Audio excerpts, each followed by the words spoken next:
Dear children, this is the fourth module. Here I used a program for storing employee details in a binary file. Import pickle. Pickle is a module for using the dump function.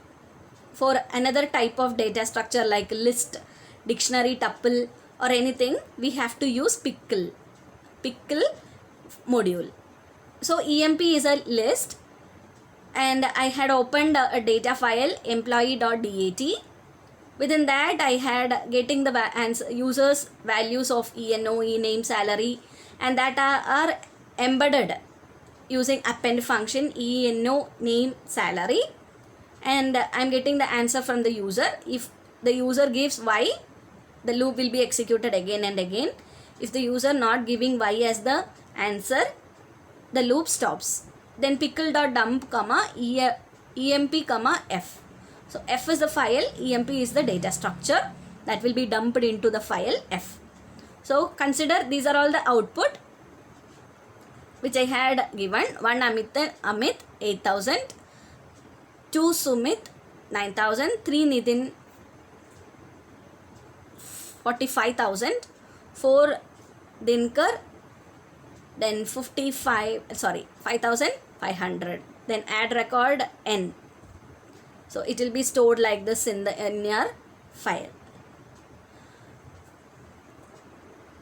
So when we are trying to load that particular data structure, then again we need to use the same module pickle, then emp as the data structure list. Then I opened the data file with the mode RB, reading. Then here I used a try and except, that are the exceptional handling functions. emp.pickle of load of f, that means emp is equal to what is a list, pickle.load of f, that will copy the list, nested list. If such a list is not loaded from the file, then automatically the interpreter will break from the loop. Then it print the employee details. So my dear children, the load function is for what? Loading from a data list.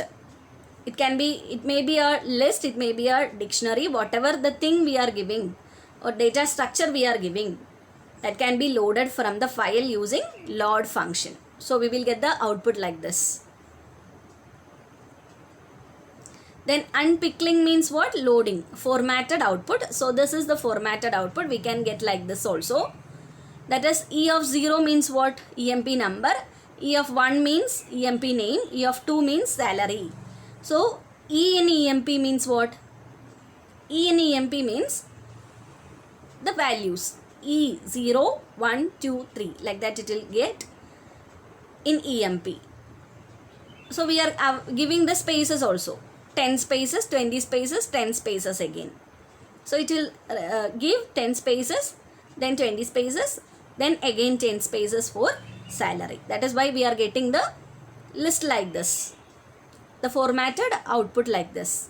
I think you are all clear about how to display or how to load and how to dump from a data structure or into a data structure.